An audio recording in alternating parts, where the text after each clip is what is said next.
The HOA tried to force my grandma out of her house because they didn't like her big rescue dog, until they found out he was a retired police K-9 who uncovered all their dirty secrets. What would you do if your grandma was being evicted over a hero dog? I knew something wasn't right the moment I pulled into Grandma Eleanor's driveway. 3 people in matching polo shirts were standing on her porch, pointing at her front door, while she held tightly onto Rex's collar. Her hands were shaking. Rex, her German shepherd, wasn't barking, just watching, calm and alert, with those sharp eyes that missed nothing. "Hey, what's going on here?" I called, hurrying up the path. Grandma's face lit up when she saw me. "Oh, Sarah, thank goodness these people are saying Rex has to leave." The tallest woman turned toward me. Her perfectly styled hair didn't move an inch, even in the wind. "I'm Margaret Thompson, president of the Pinehurst Gardens Homeowners Association," she said. "Your grandmother is breaking our pet policy. Dogs over 50 pounds aren't allowed." I stepped in front of Grandma, my voice firm. "She's had Rex for 6 months. Why is this a problem now?" Margaret gave me a tight smile that didn't reach her eyes. "We recently updated our enforcement procedures. All violations are now being handled immediately." Rex sat quietly next to Grandma. You could tell he was trained. He didn't move, even with all the tension in the air. I helped Grandma adopt him from the shelter where I volunteer. They told us he used to be a service dog, but didn't share much else. "My granddaughter found Rex for me after my Henry passed," Grandma said softly, her voice trembling. "He's all I have. He keeps me safe, and he's my only company." Another woman standing with Margaret rolled her eyes. Later I'd find out she was Diane from 3 houses down. "Rules are rules," she said. "If we let one oversized dog stay, everyone will want one. Property values will drop." I couldn't believe what I was hearing. "He doesn't bother anyone. He doesn't even bark." "We've received several noise complaints," said a balding man clutching a clipboard, "and reports of aggressive behavior toward neighbors." Grandma gasped. "That's not true. Who said that?" Margaret glanced at her watch. "We don't share who made the complaints. You have 14 days to rehome the dog, or you'll be fined $100 a day." She handed over a thick envelope of papers.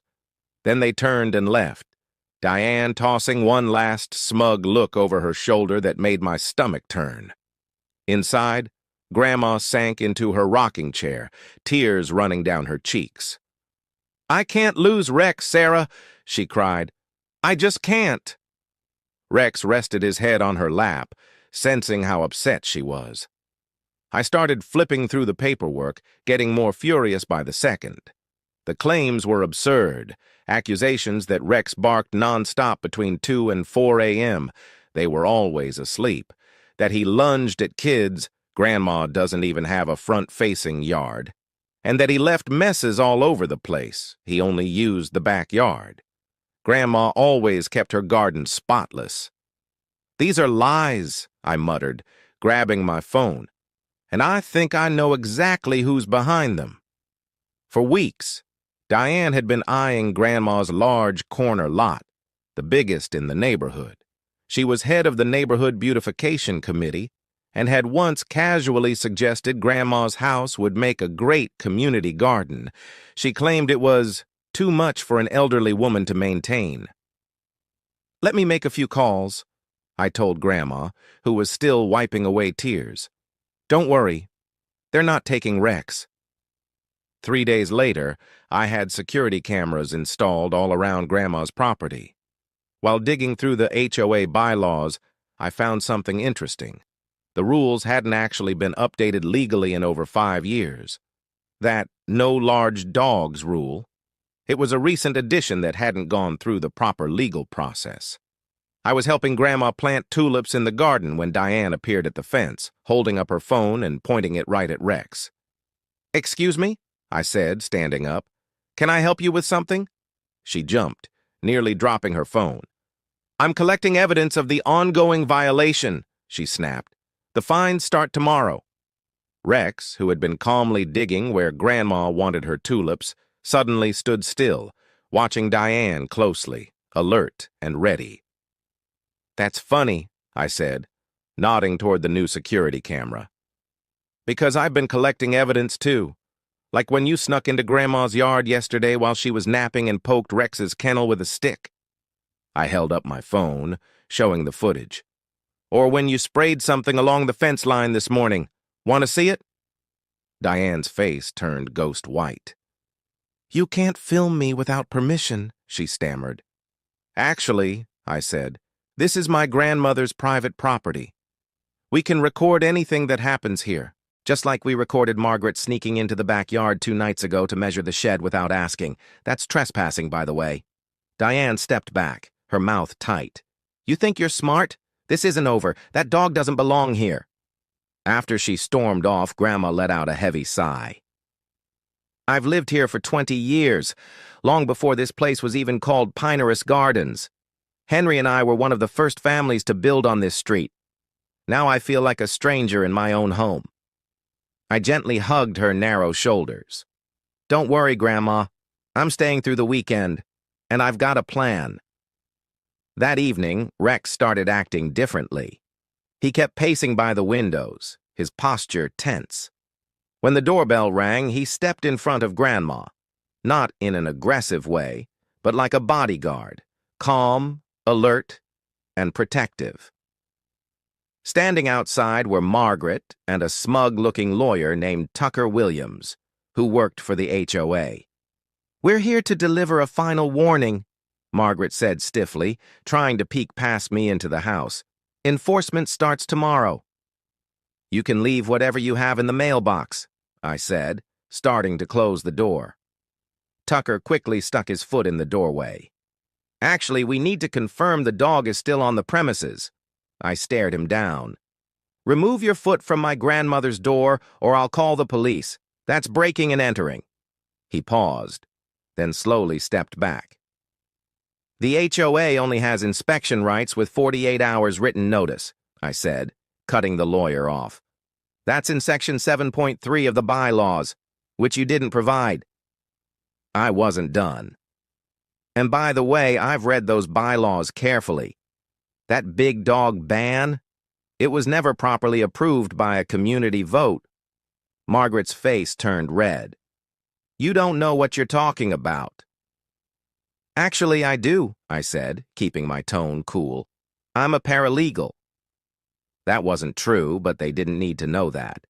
And I had already filed a complaint with the County Housing Authority for procedural violations. As they walked back down the driveway, Rex let out a low, steady bark. It was the first sound he'd made since I'd arrived, and it sent a message loud and clear. Later that night, while Grandma was asleep, I went online and started digging through local social media groups. What I found confirmed everything I suspected. Tons of complaints about Margaret, excessive fines, unfair enforcement, and budget issues no one could explain. I started messaging people, quietly building a list of potential allies. Just before heading to bed, I spotted Rex sitting by the front window, alert. A car drove slowly past Grandma's house for the 3rd time in an hour. "What are they planning, boy?" I whispered, scratching behind his ears. Rex leaned into my hand, eyes still fixed on the street. The next morning, we got our answer. Grandma's front yard had been completely trashed. Plants were ripped out, her rose bushes cut down to stubs. Spray painted across the driveway in giant red letters were the words, "No dogs allowed." Rex stood at the window again, a low growl rumbling deep in his chest. That's when I realized this wasn't just about a pet rule. Someone wanted Grandma out, and they were willing to go to disturbing lengths to make it happen. When the police officer came to take the report, he barely looked interested, until he saw Rex watching from the window. "That's a gorgeous German Shepherd," he said, pausing mid-note. "Reminds me of the K9 units." "He's a rescue," I told him. "The shelter said he had a service background, but they didn't have details." The officer, his name was Ramirez, walked up to the window. Rex perked up, his whole posture changing. "Mind if I meet him?" Ramirez asked. We brought Rex outside, and that's when things got weird. Rex calmly walked up to the officer, sniffed his uniform, and then sat down, straight-backed, alert, completely focused. Interesting, Ramirez said softly. Then he said a word I didn't understand, something that sounded German. Rex immediately laid down, paws forward, head resting gently on top. Grandma gasped. What did you just do? A basic K9 command, the officer said, crouching next to Rex. Your dog has police training. He gently checked Rex's ear. No tattoo, though. Mind if I take a picture of him? I want to check something. While Officer Ramirez made calls, we tried to fix up the yard. Some neighbors walked by. A few helped. Most avoided eye contact and hurried away. But Mrs. Jenkins from across the street brought over coffee and fresh-baked muffins. I think it's awful what they're doing, she whispered, glancing around like she might be overheard. Margaret's been going after older residents for years. 3 already sold their homes to her son-in-law's development company. I nearly dropped my coffee. Her son-in-law is a developer? I asked. Mrs. Jenkins nodded. And Diane works for him. She's their realtor. They buy up homes cheap, split the lots, and build duplexes. They've had their eyes on your grandmother's corner lot for a long time. Suddenly, everything made sense. This wasn't about HOA rules. It was about pushing Grandma out so they could snatch up her valuable property. While I was still processing all of this, Officer Ramirez returned. Ma'am, he said, turning to Grandma, your dog is something special. He matches the description of a K9 unit reported missing from a nearby county last year. His real name is Ranger. He got separated from his handler during a flood rescue operation. Grandma's hand flew to her mouth. I had no idea. The shelter told us he was surrendered by someone going into assisted living, I added.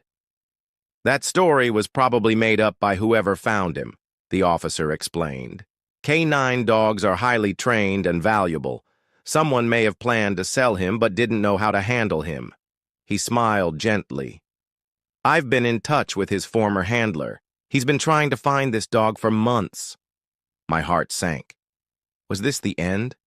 Would Grandma have to give up Rex? Does that mean they're going to take him away? She asked, barely above a whisper.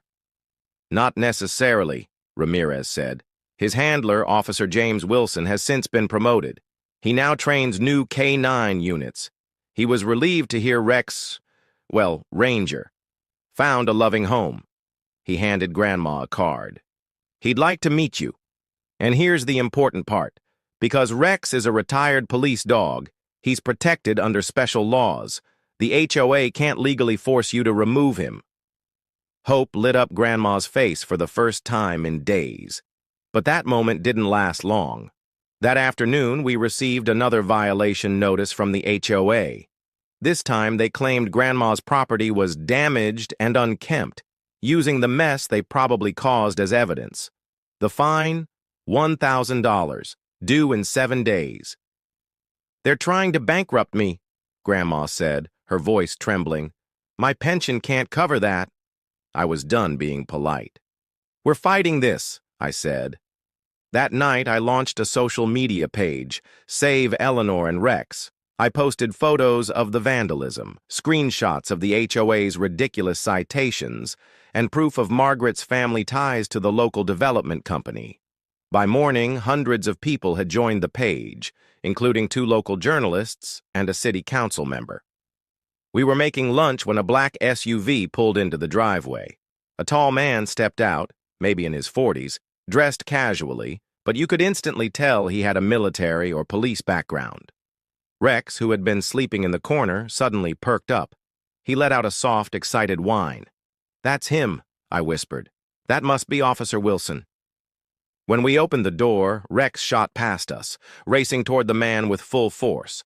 For a second, I froze, until I realized he wasn't attacking. He was reuniting. His tail wagged wildly, his whole body wriggling with joy as he jumped into the man's arms. Officer James Wilson knelt down, his eyes glassy as he ruffled the dog's fur. "Hey, buddy," he said, voice rough with emotion. "I've been looking everywhere for you." Grandma watched with tears in her eyes. Officer Wilson sat with us in Grandma's living room, gently petting Rex as he spoke. "Back when he was still called Ranger, he got swept away during a flood rescue mission," he explained. "We searched for weeks, but eventually had to assume the worst. He saved 3 kids that day, right before we were separated." He paused, swallowing the memory. "Best partner I ever had." "Will you have to take him back?" Grandma asked quietly. Wilson shook his head. "No, I'm training new K9 handlers now. Rex deserves his retirement. And from the looks of it," he gave her a warm smile, "he found the perfect place to spend it." Then his face grew serious. "Now, tell me everything about this HOA situation." We laid it all out. The notices, the video footage, the fines, the shady connection between Margaret, Diane, and the developer. Wilson took notes, his expression darkening with every detail. "This is clear elder harassment," he said firmly. "And now that Rex's identity is confirmed, you've got strong legal protection. Under federal law, service animals are exempt from HOA restrictions." Just then, something outside caught my eye. Through the front window, I saw Margaret, Diane, and 3 men I didn't recognize walking up the path. One of them was carrying a dog crate. "They're actually trying to take Rex," I said, stunned. Wilson stood, his whole posture shifted, suddenly calm, strong, and in total command. "I've got this." He opened the door before they could knock. "Afternoon," he said, cool and steady. "Can I help you?" Margaret blinked, caught off guard. "We're here on official HOA business. Eleanor Williams is still in violation." "I'm Officer James Wilson," he interrupted. "K9 Training Division, County Sheriff's Office." He didn't flash a badge. He didn't need to. His presence said it all. "This dog is a retired police service animal under my supervision. If you attempt to remove him, it will be considered theft of government property. That's a felony." The man holding the crate immediately backed up. Diane was the first to recover. "This is private property, and we're enforcing HOA regulations. We have every right to be sued into the ground," I said, stepping beside Wilson. "We know exactly what you're doing, how you and Margaret target elderly homeowners with fake violations, how you force them to sell and flip the homes through Margaret's son-in-law's company." Margaret's face drained of color. "That's a ridiculous accusation." "Is it?" I held up my phone. "Because 2 reporters from the Tribune don't think so. They're on their way here for interviews, and they're very interested in the pattern of harassment and all those sudden property sales in Pinehurst Gardens." That part was a bluff. I'd reached out to the reporters but hadn't heard back. Still, I held my ground. "And there are neighbors ready to talk too," Wilson added smoothly, "including 3 former board members who want answers about missing HOA funds."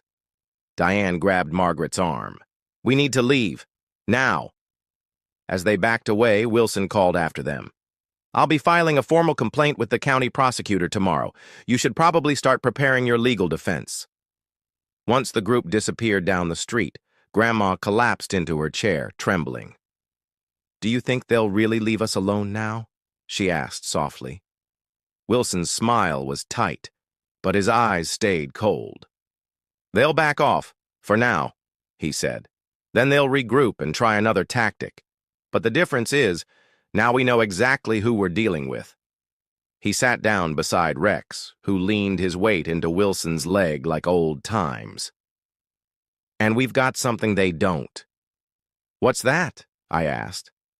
"A highly trained police dog with legal protections, plus I still have a few friends in the department who owe me some favors." That night, I sat out on the porch with Rex, both of us watching the quiet street.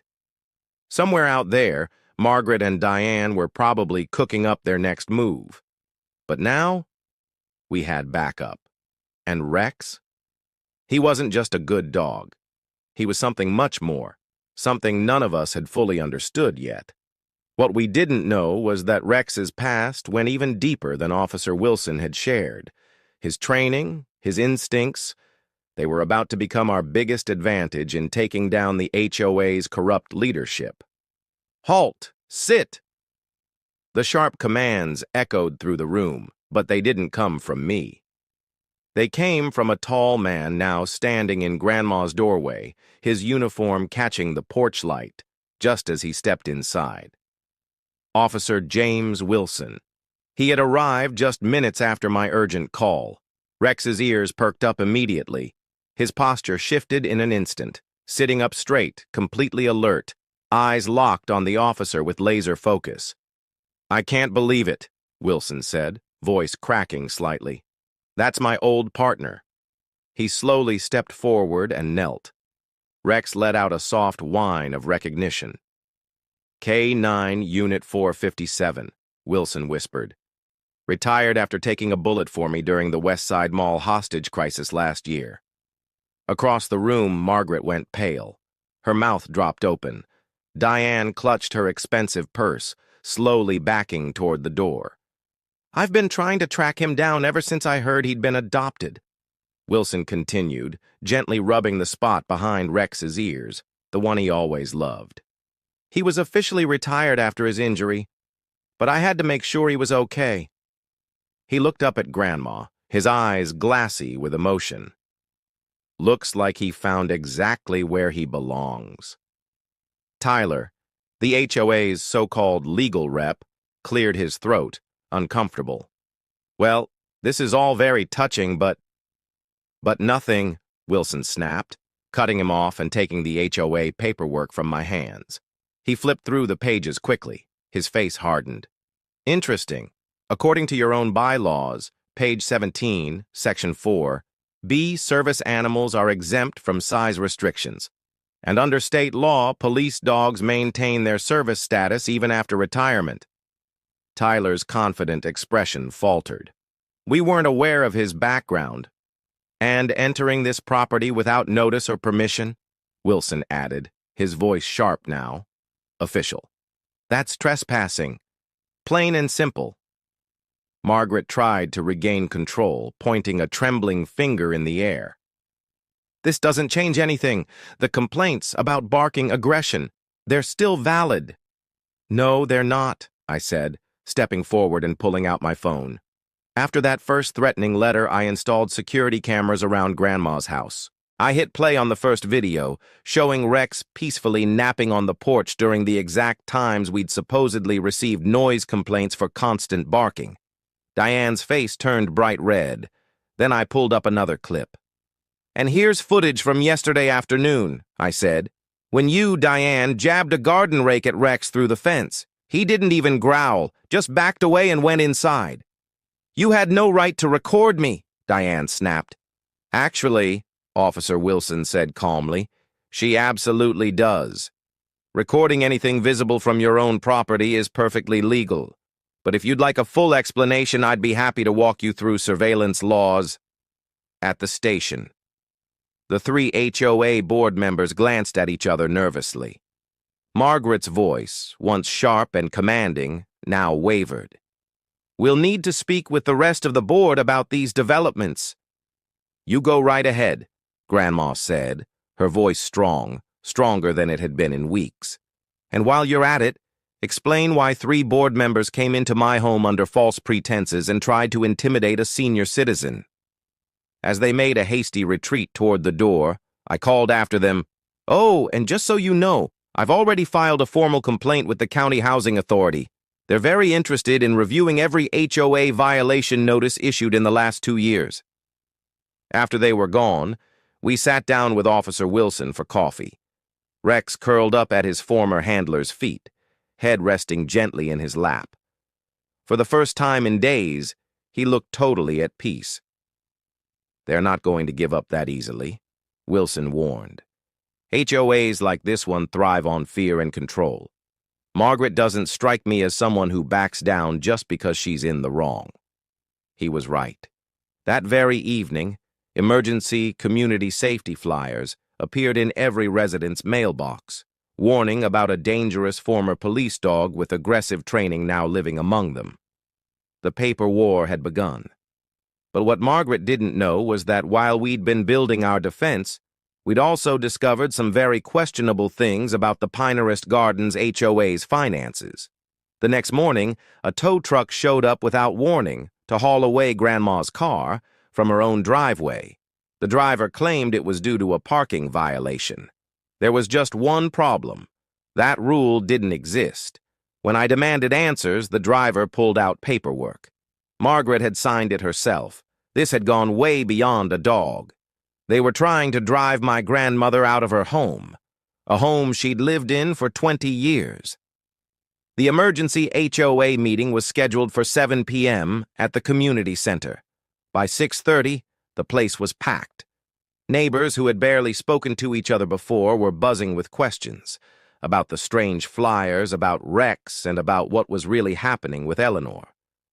I helped Grandma to a seat in the front row. Rex sat calmly at her feet, wearing the official retired K-9 service dog vest Officer Wilson had dropped off earlier that day. Just seeing her there, shoulders back, spine straight despite her arthritis, made my chest tighten with pride. "They're trying to scare people," whispered Mrs. Abernathy, Grandma's friend from 3 doors down. "Diane's been going door to door, telling everyone that dog is dangerous, that he might hurt someone's child." At exactly 7 p.m., Margaret slammed her gavel down with authority. "This emergency session will now come to order," she announced. "We're here to address urgent safety concerns involving an unregistered and potentially dangerous animal located at 247 Maple Lane." But before she could go on, the back doors swung open. Officer Wilson entered, and he wasn't alone. Behind him came the police captain, a sharp-looking woman in a tailored business suit I didn't recognize, and 2 more uniformed officers. "Before this meeting proceeds," the captain said, his voice powerful and clear without even needing a microphone, "the Pinerist Police Department would like to address the community." Margaret's face turned bright red. "This is a private HOA meeting.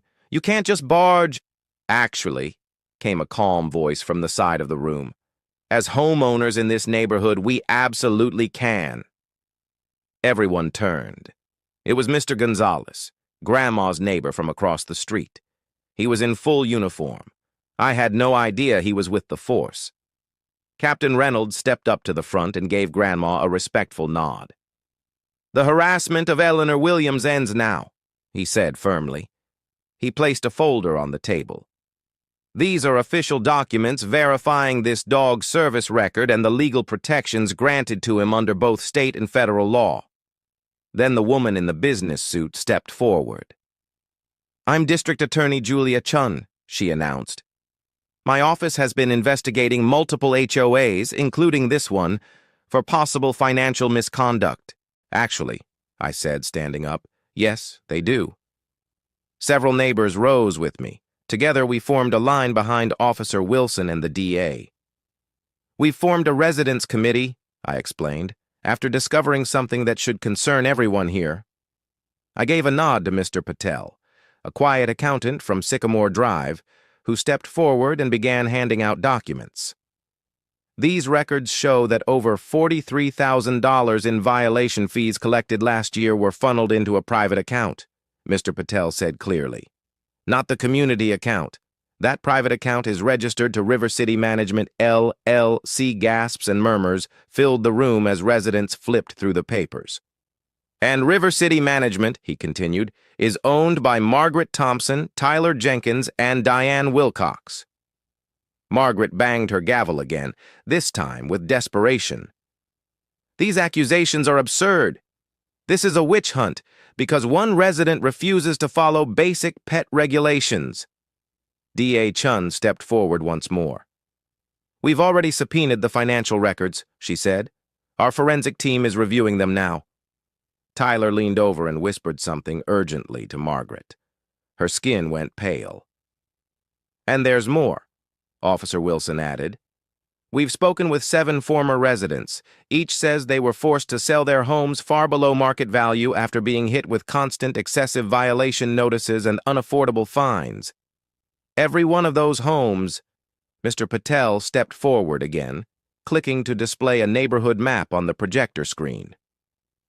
These red-marked properties, he explained, were all purchased, surprise, surprise, by River City Management, LLC. They were barely renovated and then flipped for massive profits. He pointed to one of the red houses. This used to belong to the Jacksons, an elderly couple who lived here for over 30 years. They moved away last year, in tears.